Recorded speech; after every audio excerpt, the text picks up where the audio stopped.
Miles, congratulations on this, and wow on Top Gun. I still can't believe we have a sequel to that movie that is that exceptional. Thank you. Thank you. I appreciate all that. All right. So first question on this one is obviously about your collaboration with Joseph. 3 films in now. So what is something about the way you two work together on all 3 films that has stayed consistent? And then what's something he did on Spiderhead that, surprised you and maybe you didn't even realize he was capable of as a director?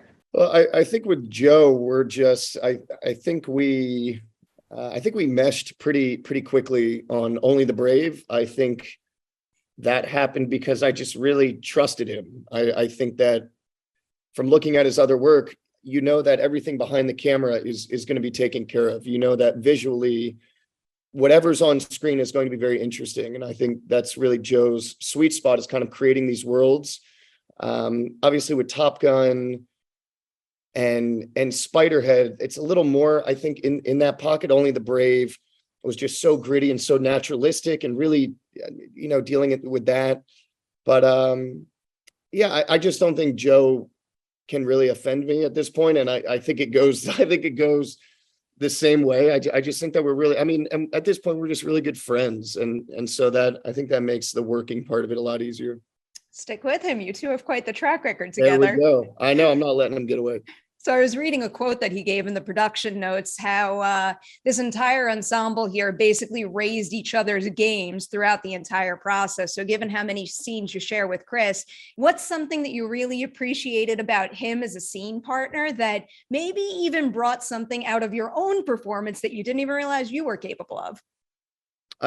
Chris he's really just a gamer. I think that the more stuff outside of Thor that he does and people are able to see, I think they'll really start to speak about him as just a great actor, not as a Thor superhero, any of that stuff. And those parts are really hard to do. Having dabbled in it a little bit with all the green screen, that's really tough.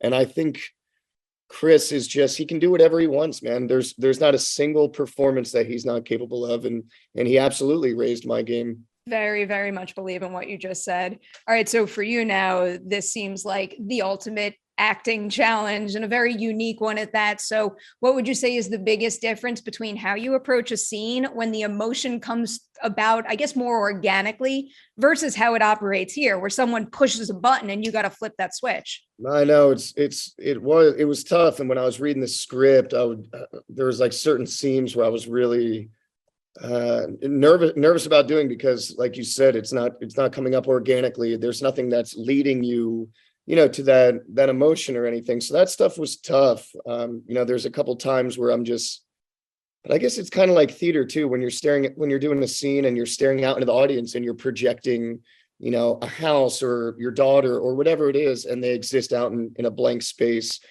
I kind of had to utilize some of that for this. All right, I'll squeeze in this one last one. It's a little on the silly side. I play a Would You Rather game a lot, and the scene with the laughing and the G46 made me think of this one. Okay. Would you rather have to fake laugh in a scene or fake cry in a scene? Oh my God. I think the laughing, only because it always starts as a fake laugh and then it ends up turning into a real laugh because the absurd theater of the absurd kicks in and you just start kind of cracking up. So fake crying, oh my God, I hope I never become a victim of that. But look, sometimes you feel it and then other times you don't, and that's called acting. Makes sense. That approach totally makes sense to me. All right, they're going to kick me out of here. Congratulations on this Top Gun and The Offer. I forgot about that one already. Have a good one, everyone. Thank you.